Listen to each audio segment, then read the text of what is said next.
à toutes et à tous et bienvenue dans ce nouveau webinaire des rendez-vous du Greffe Bretagne. Je suis très heureuse de vous retrouver. Magali Bibard, directrice du Greffe Bretagne. Je suis accompagnée aujourd'hui de Sylvie Rochard dans le chat. Alors, les rendez-vous du Greffe, ce sont des formats courts, dynamiques, au cours duquel nous explorons un sujet, une thématique et aujourd'hui la filière tourisme. Nous vous proposons au cours d'une interview aujourd'hui de cerner ce que recouvrent les activités touristiques en Bretagne, les nouveaux enjeux de cette filière, son évolution et surtout son impact sur les métiers et les compétences attendues. Pour cela, nous recevons aujourd'hui deux intervenantes de qualité, à savoir Jessica Viscard. Vous êtes directrice adjointe en charge du pôle Observatoire et Développement de Tourisme Bretagne. Bonjour Jessica. Bonjour. Ainsi que Tatiana Maximovic. Tatiana, vous êtes déléguée régionale Bretagne et Centre-Val de Loire de l'OPCO AFDAS, que vous nous présenterez également tout à l'heure. Merci, bonjour à tous. Et bienvenue à tous les participants. N'hésitez pas à poser vos questions dans le chat durant ce webinaire. Nous les prendrons au fur et à mesure. Sylvie partagera avec vous différentes ressources en appui des éléments que nous aborderons. Et si nous ne pouvons pas aborder toutes les questions, nous essaierons de les capitaliser et d'y répondre ultérieurement, bien évidemment. Alors peut-être pour commencer, Jessica et Tatiana, le tourisme. Quand on parle de tourisme, de quoi parle-t-on? Je crois, Jessica, que vous nous avez dit ce n'est pas une branche professionnelle. Alors qu'est-ce que le tourisme aujourd'hui? Alors c'est vrai qu'on a souvent tendance à résumer le secteur du tourisme, la filière du tourisme, à l'hébergement, la restauration. Mais en fin de compte, quand on parle du tourisme au sens large, va être une activité touristique, ce qui va être consommé par un touriste. Donc à partir de cette définition, ça peut être très très large, puisque le touriste, il va consommer tout au long de son séjour, alors certes de l'hébergement, mais pas forcément s'il est en résidence secondaire, de la restauration, des activités de loisirs. Et puis, comme tout le monde, il va aller faire ses courses, il va aller à la pharmacie, il va faire le plein d'essence, il va consommer pléthore de services et d'activités. Et donc, quand on parle du secteur du tourisme, de l'emploi dans le tourisme, on parle de l'intégralité des services qui peuvent être consommés par les touristes qui sont en séjour dans la région ou qui sont en train de préparer leur séjour. Donc, c'est un spectre qui reste très, très large et qui va bien au-delà de l'hébergement, qui est l'activité, on va dire, 100% touristique, essentiellement ce qui caractérise le mieux le secteur, mais qui va bien au-delà de ce qu'on peut focuser habituellement. Très bien. Donc, on parlera bien d'une filière et non pas d'une branche professionnelle. Alors, le tourisme, parce qu'on est tous donc des touristes aussi de par notre activité citoyenne, c'est une filière qui est profondément impactée par les nouvelles attentes des touristes. Et en ça, c'est quelque chose que vous avez aussi regardé de plus près, ces nouvelles aspirations et en quoi elles impactent la filière.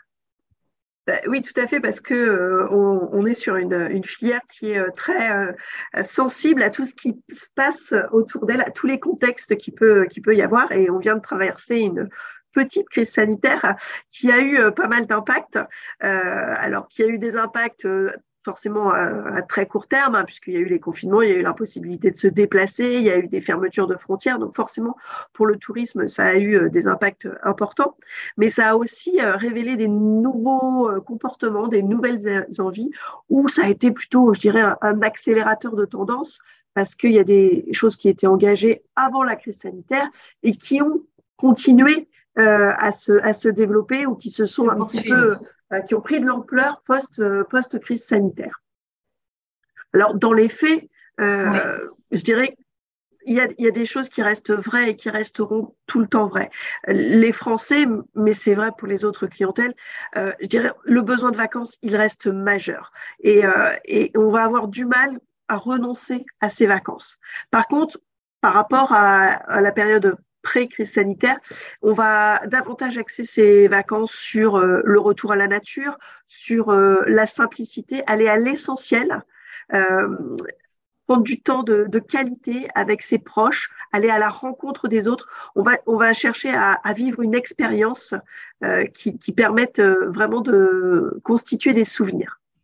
Vous nous avez parlé de tendances aussi qui ont été repérées, qui montrent voilà, l'envie de donner de la valeur et du sens à son séjour.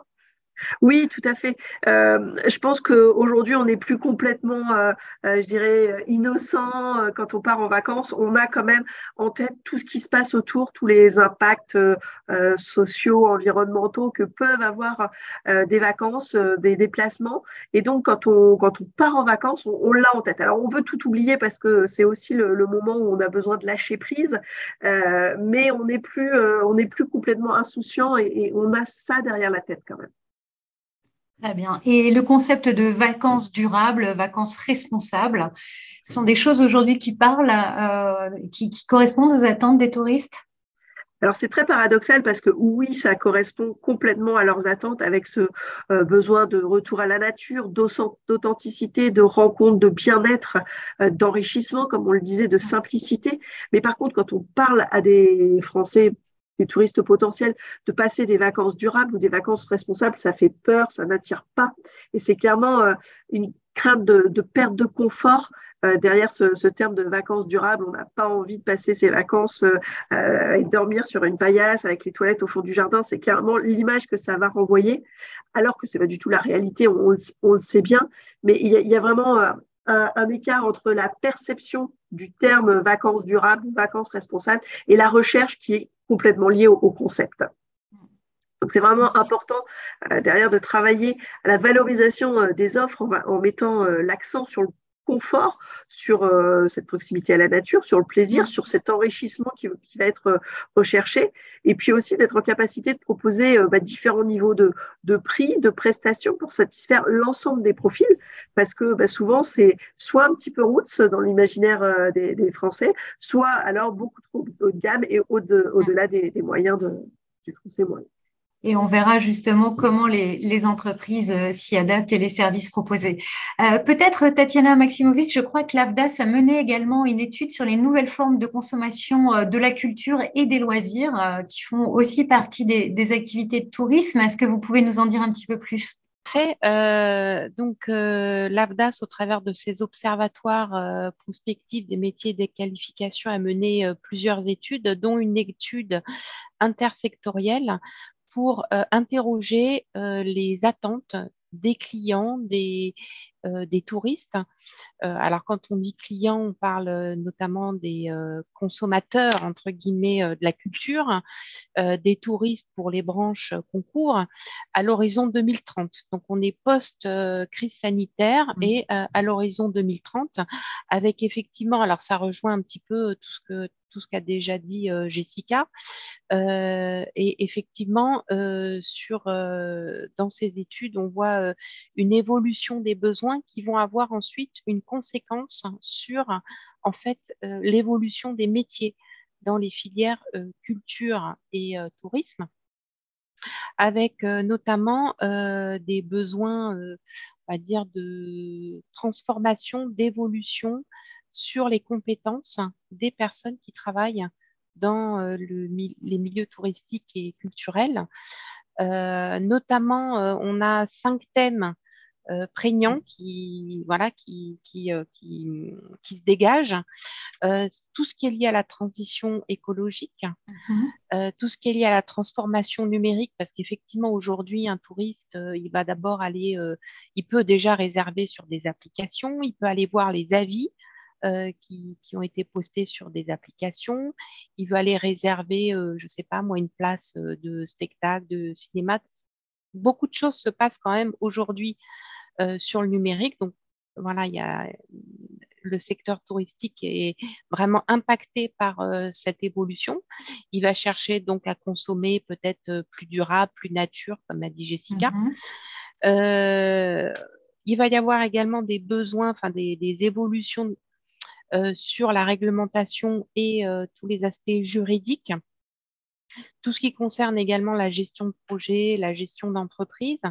Et puis, d'une façon générale, des impacts aussi liés aux offres, puisque les sites touristiques, les hébergeurs, les sites culturels doivent s'adapter aux nouveaux besoins, et bien, il va falloir aussi qu'ils revoient un petit peu leur offre et comment ces offres sont diffusées. Donc tout ça, ça a un impact sur les compétences des personnes qui sont amenées à travailler dans la filière touristique.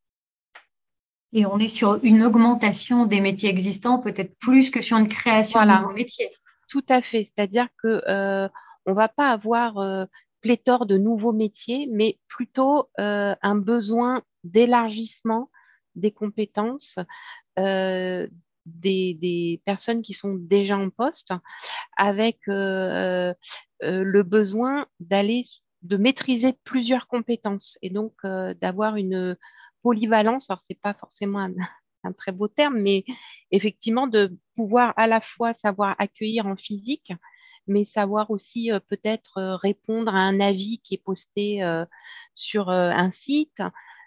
Voilà, donc il va Alors, falloir. cette question de la polyvalence, justement, ça, on l'abordera dans la deuxième Mm. partie aussi de notre webinaire et je vois qu'il y a déjà des questions sur le sujet.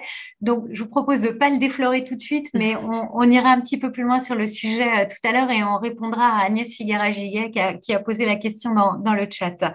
Peut-être parce que là, on parlait du tourisme en général, mais Jessica, le tourisme en Bretagne, je crois que l'INSEE et Bretagne Tourisme, vous avez mené une étude conjointe sur cette filière et sur les emplois. Oui, c'est un éclairage qu'on réalise à intervalles réguliers, c'est de travailler sur cette mesure de l'emploi touristique, comme je vous le disais, étant donné que c'est un secteur qui est très transversal, il est difficile d'avoir une idée précise du nombre de salariés dans le secteur si on veut prendre réellement l'intégralité de la filière en compte. Donc, on travaille avec l'INSEE à peu près tous les 5 ans pour faire ces éclairages. Et la dernière étude est sortie à la fin de l'année 2022 et le bilan est assez clair. La méthodologie déployée par l'INSEE permet d'estimer à près de 75 000 les emplois directement liés à la présence de touristes en Bretagne, donc sur notre territoire.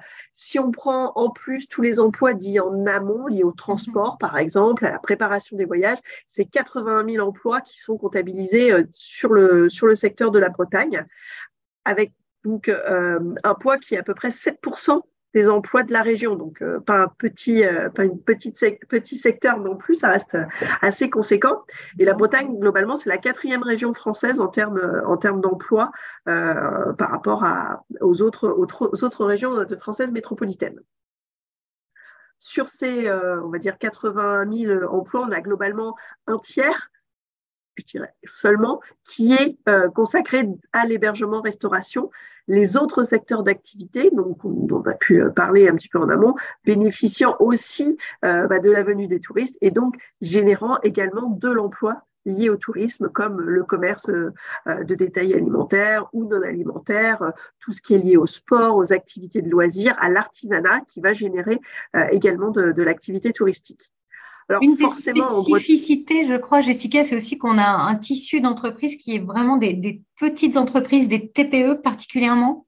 Oui, tout à fait. On est sur un secteur en Bretagne qui est très peu polarisé. On n'a pas de grands groupes, on n'a pas de grandes chaînes. On a beaucoup d'établissements de petite taille, des TPE, voire TTPE,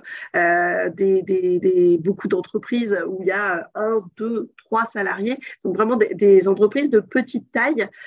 Et donc, clairement, pour rebondir sur la question de la polyvalence, quand on est dans ces configurations d'entreprise, la polyvalence, elle va forcément être nécessaire parce qu'il va falloir répondre à tous les besoins avec un nombre réduit de salariés. Alors, Tatiana, peut-être pour revenir sur l'OPCO AFDAS, est-ce que vous pouvez nous présenter cet OPCO et en quoi est-ce qu'il accompagne les entreprises et les salariés au sein de la filière tourisme?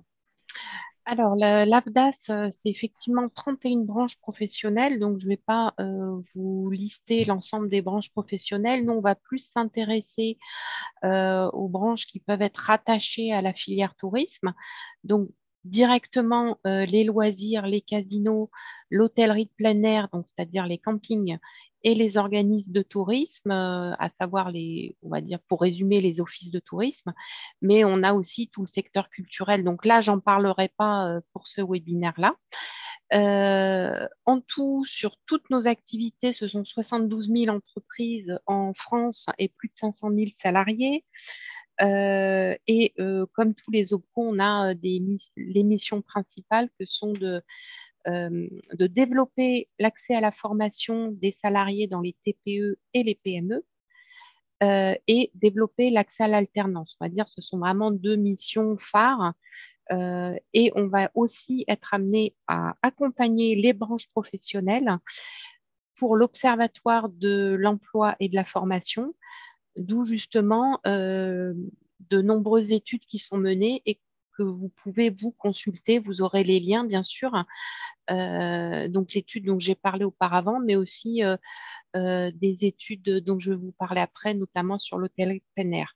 Donc en Bretagne, pour vraiment focuser sur la région, c'est environ 750 entreprises sur ces 4 branches que nous couvrons et qu'on rattache plus particulièrement à la filière tourisme, pour environ 2900 salariés. Donc là, sur cette présentation, vous avez tous les chiffres à droite sur l'ensemble de nos branches, mais là, vraiment, si on vise les secteurs touristiques, voilà les chiffres. Et effectivement, l'équipe de la délégation est dédiée à 100% à l'information et au conseil de ces entreprises pour tous leurs projets de formation, de recrutement aussi, et d'accompagnement, puisque nous, on va prendre en compte, bien sûr, toutes les, comment dirais-je, les spécificités, les problématiques de ces entreprises. J'ai vu passer des questions sur les saisonniers. Effectivement, ça sont des choses qui sont prises en compte dans l'offre de services que l'ABDAS va proposer à ces entreprises. Donc, une offre de services dédiée aux entreprises, mais qui peut aussi accompagner des salariés dans la réflexion. Et effectivement, on va y revenir ensuite. Tout à fait. Alors, peut-être pour aller maintenant, parce qu'on voit qu'il y a des questions sur le sujet de l'emploi et de la formation, sur ces enjeux emploi, formation, orientation professionnelle, la typologie des entreprises du tourisme en Bretagne nous a permis d'identifier finalement 3 problématiques: la polyvalence des emplois, la saisonnalité de ces emplois, et puis les enjeux de RSE et de transition écologique. Alors, peut-être sur cette question de polyvalence des emplois, Jessica, on en parlait tout à l'heure, des petites structures, peu de salariés, souvent indépendantes, qui doivent effectivement, qui ont besoin de postes avec de multiples compétences. On parle de quoi? De métiers en tension aujourd'hui? De métier, peut-être pas, de compétences, c'est certain. Il y a des secteurs, enfin des filières ou des métiers où on peine à recruter justement des salariés qui ont ces multiples casquettes, parce que comme on le disait, il faut être polyvalent aujourd'hui dans le secteur du tourisme en Bretagne. On est aussi bien à l'accueil le matin, donc qui dit accueil dit potentiellement maîtrise de certaines langues étrangères, l'anglais forcément, la langue internationale, mais on a de plus en plus d'allemand en Bretagne. Et par exemple, on a très très peu de salariés qui vont parler allemand aujourd'hui, donc c'est un manque. On va avoir des difficultés à recruter des salariés qui vont parler allemand. Le numérique, Tatiana en a parlé aujourd'hui, il faut être en capacité d'utiliser les logiciels de réservation, les logiciels de gestion au quotidien, parce que tout se fait quasiment par l'outil numérique. Ça permet, je dirais, de recentrer aussi l'essentiel de l'accueil sur l'humain, parce que ça décharge un certain nombre de sujets un peu administratifs, mais ça implique d'être au fait de toutes ces nouvelles technologies, d'être en capacité de formuler, de répondre à un avis client sur Internet. C'est hyper important aujourd'hui d'être en capacité d'apporter une réponse sur ces avis clients quand on connaît leur poids, mais on ne fait pas n'importe comment une réponse sur ce type d'avis. C'est bien sûr la RSE, le développement durable, on en reparlera, c'est un des sujets, mais voilà, il faut être un petit peu multicasquette et avoir toutes ces compétences qui viennent constituer le poste en tant que tel. Alors, si je comprends bien, on est à la fois sur un savoir-faire technique et sur du savoir-être. Tout à fait. Quelque part, le mouton à 5 pattes aujourd'hui. Et donc, comme toujours. Peut-être justement concrètement un éclairage sur ce sujet. Je crois que Tatiana, au niveau de l'AFDAS, vous avez produit une cartographie prospective des métiers de l'hôtellerie de plein air, donc oui. Les campings. Tout à fait, donc les campings. Et que cette carto met en avant aussi les compétences des structures et présente aussi la question de la polyvalence. Oui, tout à fait. Donc, effectivement, déjà, cette étude dresse un peu une cartographie actuelle. Quels métiers on va retrouver essentiellement dans l'hôtellerie de plein air? Donc, des effectifs plutôt paritaires, mais avec des postes qui restent relativement genrés, notamment sur les ouvriers qui sont plutôt des hommes et les employés plutôt des femmes. La majorité des effectifs, on va dire permanents, sont répartis entre les gérants et les salariés les moins qualifiés, avec, on va dire, une structure par âge qui vieillit et un besoin aussi de renouvellement des postes et de transmission des campings. Donc là, les besoins en recrutement, on va les retrouver surtout pour le renouvellement des postes. Et on va Oui, je aussi vois que avoir, 70% des travailleurs ont plus de 45 ans voilà, aujourd'hui. tout à fait. Et se pose aussi la question effectivement de la transmission des campings, puisque la majorité des gérants ne sont pas salariés. Enfin, il y en a une bonne partie qui ne sont pas salariés. Et donc se pose la question aussi de comment transmettre leur camping. Tout à l'heure, Jessica l'a bien dit, on a très peu de grands groupes, mais beaucoup de petits campings Structure à taille, indépendante. on va dire, humaine, avec des gérants on va dire, qui gèrent leur camping directement. Donc, pas de grands groupes derrière. Et donc, on a tout un panel de métiers ou de compétences. Donc là, on a une cartographie assez exhaustive de tous les métiers qu'on peut rencontrer dans l'hôtellerie de plein air. Donc, je ne vais pas bien évidemment aborder tous ces métiers, mais plus le camping va être de petite taille, plus en fait on va retrouver ces différentes compétences sur un même poste. D'où cette question de polyvalence. Par exemple, si on prend tout ce qui est en lien avec la qualité, le développement durable, dans des petits campings, bien évidemment, on ne va pas avoir un responsable de la qualité du développement durable. Ça va être une compétence que peut-être la personne qui gère l'accueil, la réception, la diffusion, la gestion des réservations va devoir se partager avec le gérant, par exemple. Hein, donc là, ça illustre bien que cette cartographie, ben, elle est pas, il n'y a pas une personne derrière chaque poste, hein. C'est bien des compétences à développer Sur cette avec, cartographie, Tatiana, vous avez dissocié par couleur les métiers en tension, les métiers menacés, les métiers stratégiques, les métiers émergents. Donc, effectivement, tout ce qui est développement durable va être plutôt identifié comme métier ou compétences émergentes suivant la taille. Et quand même, en rose, ces métiers stratégiques qui sont le cœur de l'activité. voilà, et puis on va retrouver aussi tout ce qui est compétences en tension. Donc Jessica en parlait tout à l'heure, hein, des personnes qui maîtrisent plusieurs langues. Aujourd'hui, il ne suffit pas de parler français, pardon, de parler anglais. Il faut aussi maîtriser une autre langue et déjà bien maîtriser l'anglais, hein. On a aussi tous les postes en lien avec l'alimentaire. Donc, dans des grands campings, ça va être par exemple des postes de cuisinier, mais dans des plus petits campings, la personne qui va gérer le snack, le serveur, etc. Donc, voilà, on a vraiment une multitude de compétences comment, sur lesquelles il y a de grands besoins. Et d'ailleurs, je parlais des langues étrangères et Mhm. si on passe sur la slide suivante, on a une cartographie de toutes les compétences. Et là, on se rend compte que finalement, des personnes qui vont être, par exemple, à l'accueil, eh bien, vont devoir connaître à la fois les langues, des logiciels de réservation, de tout ce qui est numérique, et puis une certaine part de polyvalence. Et si on reprend tous les métiers, la polyvalence revient quasiment systématiquement. Ça veut dire qu'il y a vraiment un grand besoin de connaître enfin, d'avoir plusieurs compétences à son arc pour pouvoir travailler dans un camping. Donc, c'est ce qu'on va surtout retenir effectivement de cette étude.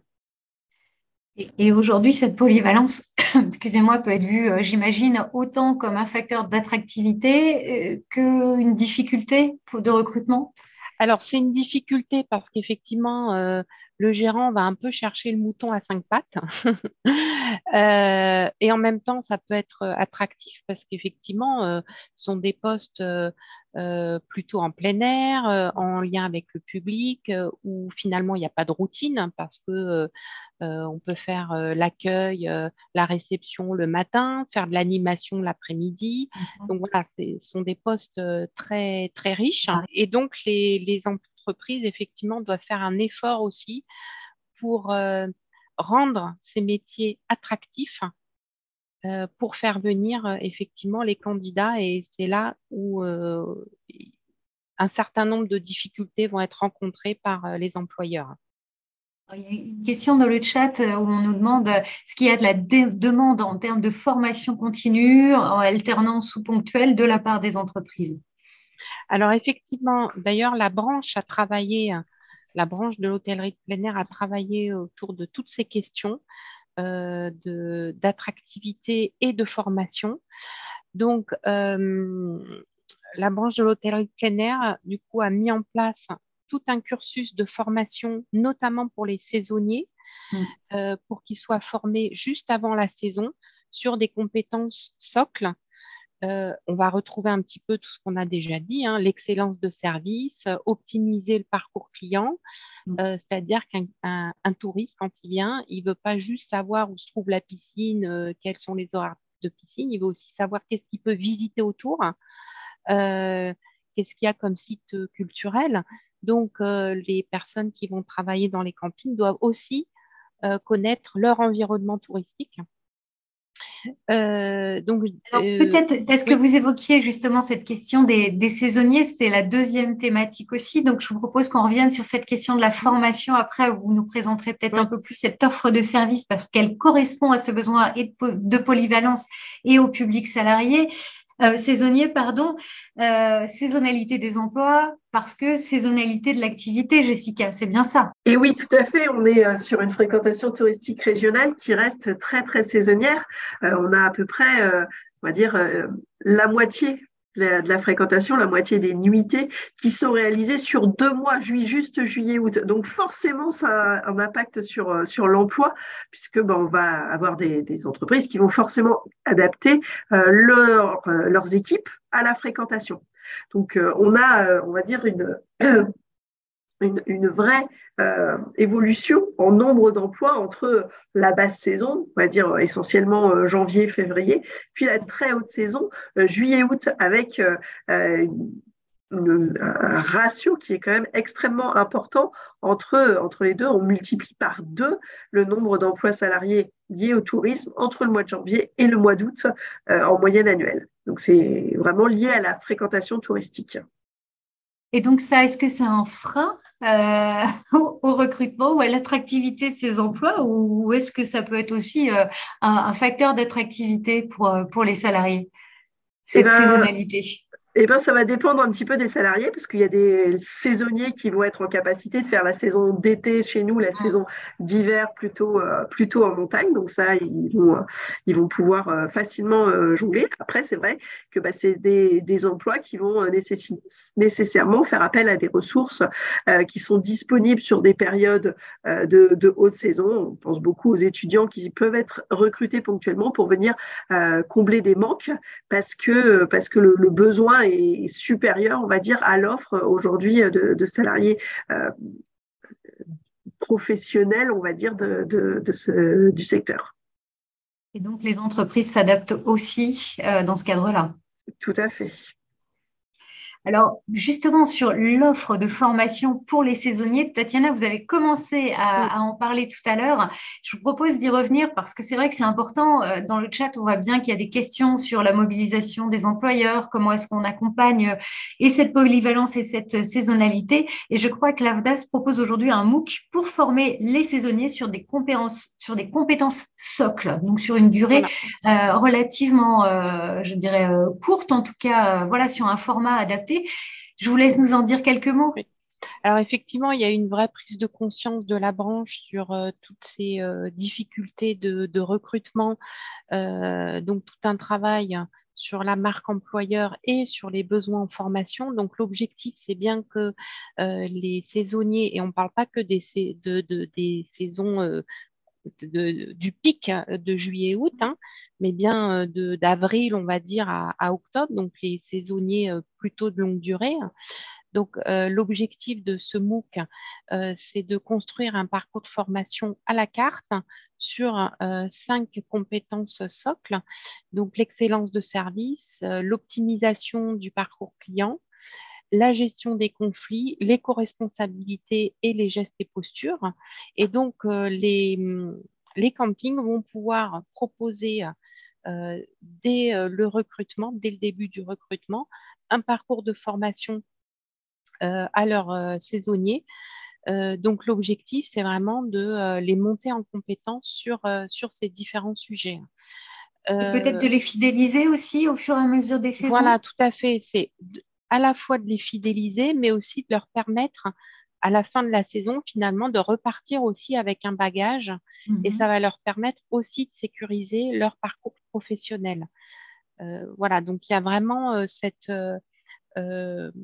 volonté de la branche d'accompagner les salariés dans leur professionnalisation. Et de répondre aussi donc à ces nouvelles attentes des touristes sur le savoir-être, sur comment donner une expérience aux clients, enfin des choses qu'on n'attendait peut-être pas encore il y a quelques dizaines d'années.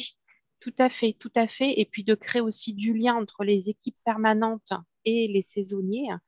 Euh, Tout ça, bien évidemment, avec pour objectif d'avoir des touristes satisfaits qui reviendront l'année suivante. Alors, on a une question dans le chat. On nous demande si l'hôtellerie de plein air travaille sur des compétences transversales justement pour permettre aux travailleurs de trouver du travail dans d'autres structures touristiques pour pallier la saisonnalité. Alors, j'imagine effectivement, c'est le fait de passer d'une structure à l'autre pour avoir une continuité de parcours.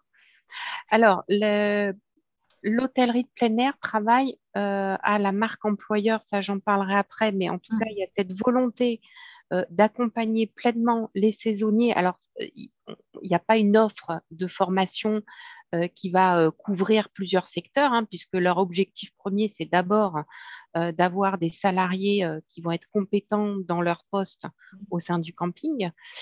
Néanmoins, on voit d'autres initiatives. Si je prends l'exemple de la branche des loisirs, qui a mis en place l'appui conseil carrière. Donc, c'est un dispositif qui, là, est à la main du salarié et uniquement à sa main. Hein. Ce n'est pas un dispositif pour l'employeur. Donc, le salarié va pouvoir se faire accompagner via donc ce dispositif individuel et personnalisé, notamment après sa saison.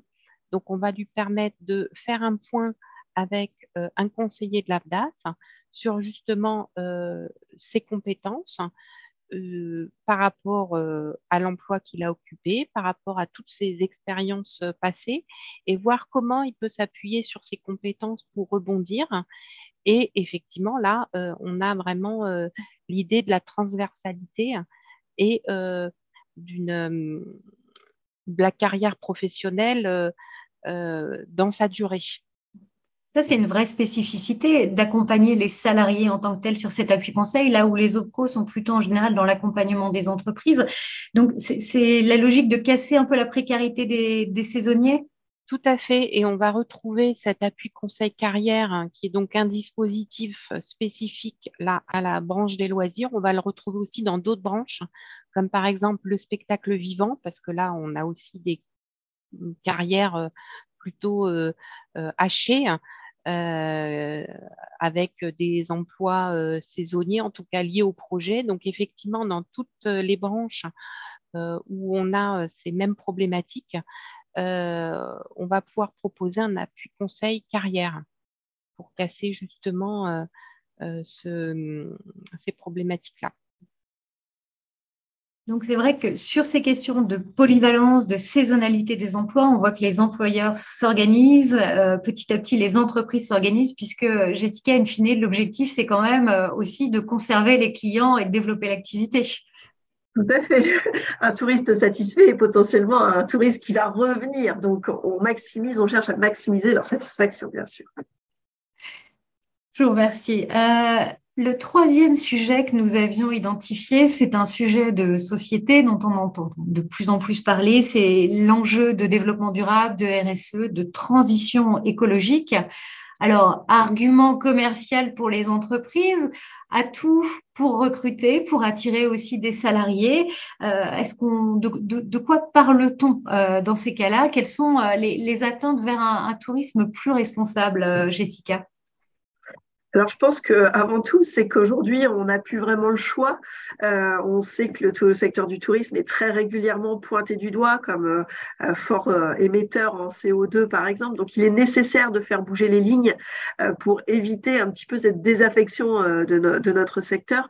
Et donc, derrière, il faut vraiment travailler à accompagner les évolutions, les transitions, travailler à proposer une offre qui soit responsable. Si le choix du consommateur ne se fait pas spontanément sur l'offre responsable, durable, comme je l'expliquais au début, qui peut faire un petit peu peur, il faut que le mouvement il se fasse par l'offre et donc faire évoluer l'offre pour que l'offre proposée soit responsable, pour que la consommation soit elle-même plus responsable.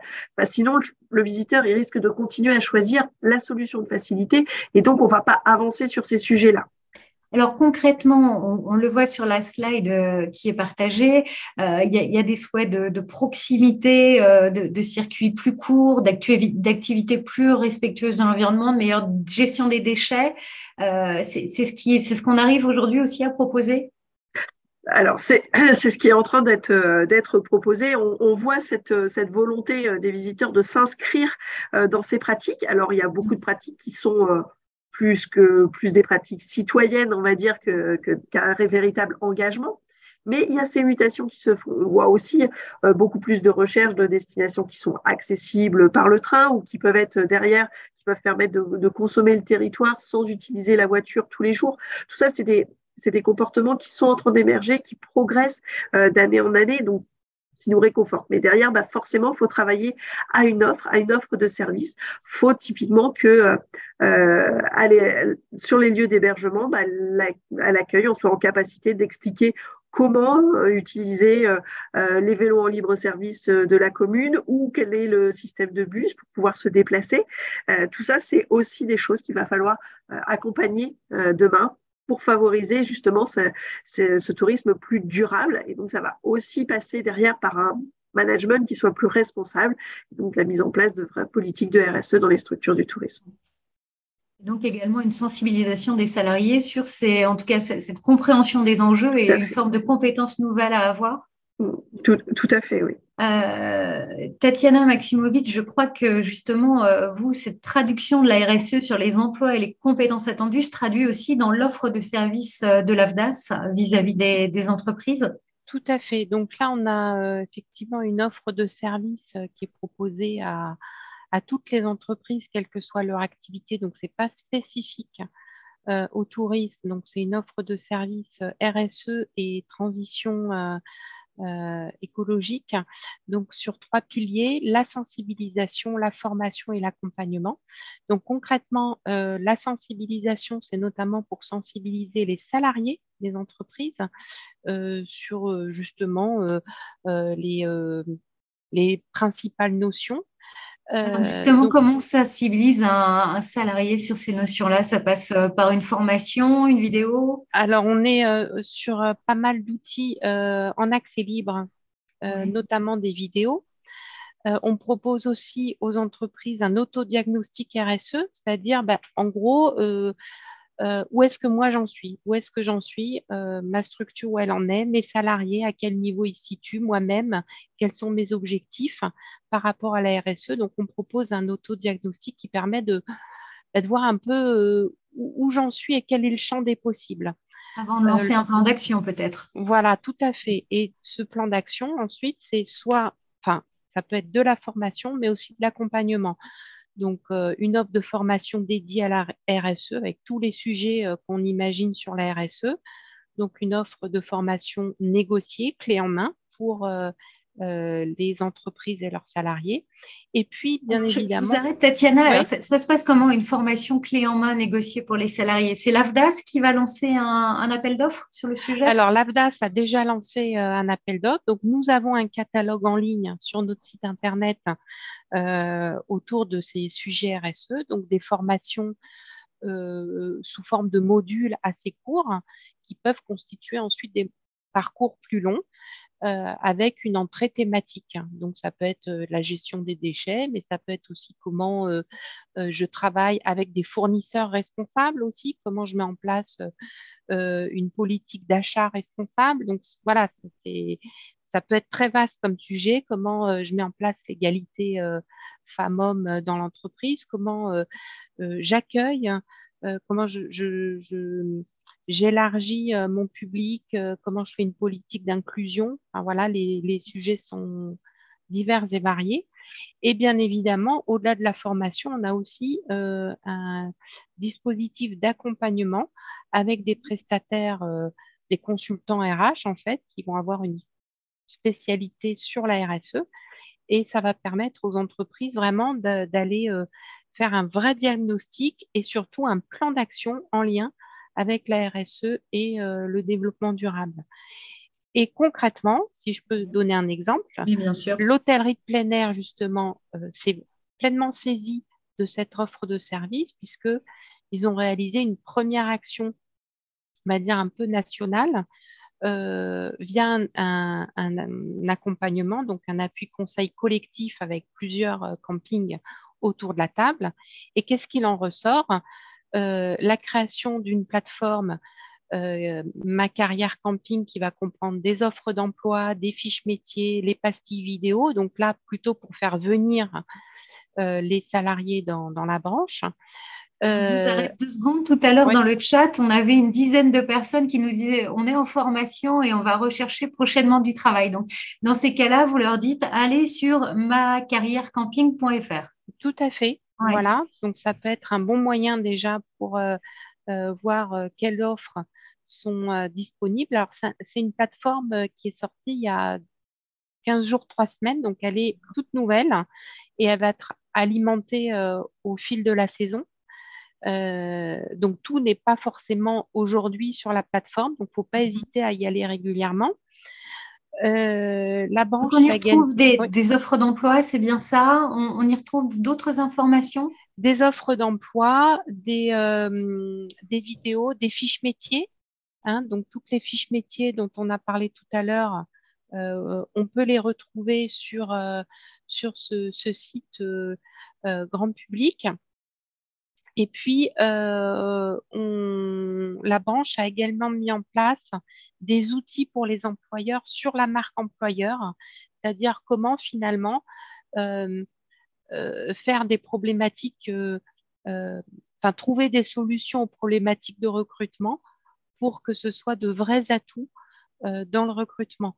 Donc, effectivement, les vidéos, la mise en lumière des métiers y contribuent, mais on a aussi d'autres travaux sur la qualité de vie au travail, par exemple, sur l'accompagnement via la formation, c'est-à-dire euh, comment finalement élargir le sourcing, ne pas aller chercher tout le temps les mêmes profils, parce que finalement, ces profils-là, il y en a de moins en moins. Donc, comment élargir son sourcing, aller recruter des personnes qu'on n'aurait peut-être pas recrutées l'année dernière ou il y a 2 ans, et les accompagner dans leur prise de poste via de l'accompagnement, via de la formation. Donc voilà, il y a Donc là, vraiment on est une nouvelle vraiment dans la politique. sécurisation du parcours professionnel. Tout à fait. Et une des questions qu'on avait tout à l'heure dans le chat, qui était assez intéressante, c'était finalement comment est-ce qu'on peut équilibrer entre les métiers du tourisme sur la côte et ceux qui sont peut-être plus à la campagne? Est-ce qu'il y a quelque chose à faire là-dessus? Alors, je vois Jessica qui sourit, mais est-ce que c'est quelque chose qui a été étudié justement pour la sécurisation de ces parcours, passer de la mer à la campagne suivant les saisons? Alors, au sein de la branche hôtellerie de plein air, pas particulièrement, mais je laisse Jessica, parce que je vois que Jessica est inspirée. Alors, je n'ai pas forcément la réponse sur la sécurisation des parcours, mais le tourisme, ça reste une économie, on dit une économie de l'offre, c'est-à-dire que on a de la fréquentation touristique là où il y a de l'offre d'hébergement. Et aujourd'hui, en Bretagne, l'offre d'hébergement, elle reste, malgré tout ce qui peut être mis en place, très majoritairement littorale. Alors, l'offre d'hébergement en centre-Bretagne se structure. Hein. Il y a des choses qui voient le jour, ça évolue progressivement, mais c'est des dynamiques qui sont sur le très très long terme. Et donc aujourd'hui, le rééquilibrage en fin de compte est très compliqué. On pourrait travailler plus entre peut-être l'urbain et le littoral, mais on est encore sur des polarités qui sont très très fortes sur le littoral en Bretagne, donc en termes de fréquentation et donc d'emploi. Et ça, c'est des données que vous avez au sein de Bretagne Tourisme. Tout à fait. Donc, on mettra également les liens vers les sites. Une question également dans le chat, alors qui rejoint un peu tout ce qu'on s'est dit, mais on a tourné un petit peu autour. Finalement, c'est les jeunes sont-ils attirés par les métiers du tourisme? Est-ce que vous avez des données sur cette question-là? Non, Jessica. Alors, nous, comme on le disait tout à l'heure, le tourisme, c'est une filière, hein. C'est pas une branche professionnelle. Donc, c'est un petit peu compliqué de répondre à cette question parce que finalement, elle est très généraliste. Chaque branche va avoir des actions particulières pour attirer des jeunes et des moins jeunes d'ailleurs, parce que je pense que justement, historiquement, on se dit oui, c'est un secteur surtout pour les jeunes, pour les étudiants, etc. Et comme on est post-crise sanitaire, je pense que les difficultés de recrutement aujourd'hui, on les ressent dans toutes les activités et pas seulement dans historiquement l'hôtellerie-restauration, par exemple. Aujourd'hui, c'est valable dans toutes les branches professionnelles. Bah, justement, je pense que les employeurs essayent de pas s'adresser qu'aux jeunes, mais d'élargir vraiment leurs critères de recrutement pour bah, justement leur permettre de trouver des profils qui, euh, qui naturellement, qui n'allaient pas chercher naturellement. Donc, je Qui est réponds pas à pointé. la question, mais je suis pas Non, mais capable de répondre effectivement, il n'y a particulièrement. pas de Voilà. réponse ciblée Non. sur les jeunes. Ce qui est pointé également dans le chat, ce sont les questions de périphériques hein, autour des emplois, les questions aussi de mobilité, d'hébergement des salariés, les questions des contraintes horaires. On a parlé de la polyvalence et de la saisonnalité, mais s'y ajoute aussi des spécificités. Alors, typiquement sur certains métiers du tourisme, mais pas tous, aujourd'hui, sont également des questions qui sont traitées par les employeurs.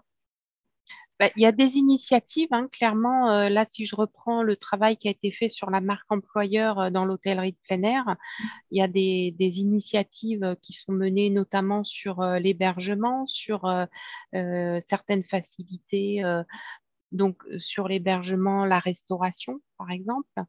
Je sais, même si c'est pas une branche qu'on couvre, que dans l'hôtellerie-restauration, c'est un petit peu la même chose.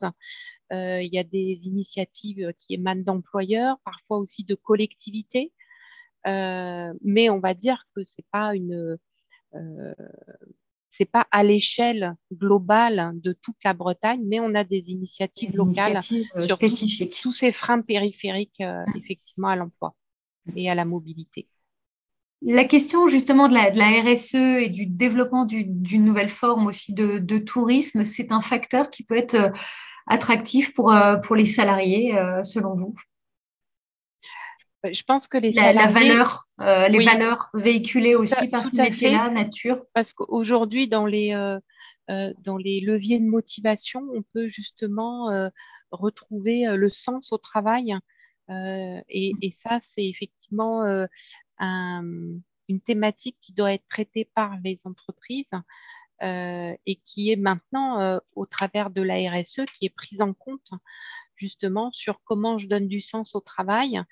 Et donc, à la fois, je dois répondre aux nouveaux besoins, à la nouvelle demande des touristes, et à la fois, je dois attirer des salariés, les fidéliser, et donc en donnant un sens euh, au travers de la RSE, de la qualité de vie au travail, de la transition écologique, effectivement, ça va pouvoir permettre d'attirer les candidats, mais aussi de les fidéliser et de les garder. Peut-être une dernière question ou remarque qui vient d'être inscrite dans le chat. Une personne qui nous dit qu'elle est plutôt attirée par les métiers de guide touristique plutôt que par l'hôtellerie et hébergement. Et que, si je comprends bien la question de Manon Huette, l'intérêt, c'est la transmission d'un passé culturel. Si je reviens finalement à vos premiers propos, Jessica, c'est aussi les attendus aujourd'hui, l'évolution des attentes des touristes, c'est aussi la compréhension du patrimoine, cette transmission-là, c'est des choses sur lesquelles ça fait sens aussi pour les entreprises et les salariés. Tout à fait, c'est clairement ce que je disais au tout début, c'est on n'est plus dans l'ère du tourisme contemplatif. Quelque part, on veut revenir de ses vacances enrichi, avoir appris quelque chose, avoir découvert quelque chose, avoir fait des rencontres.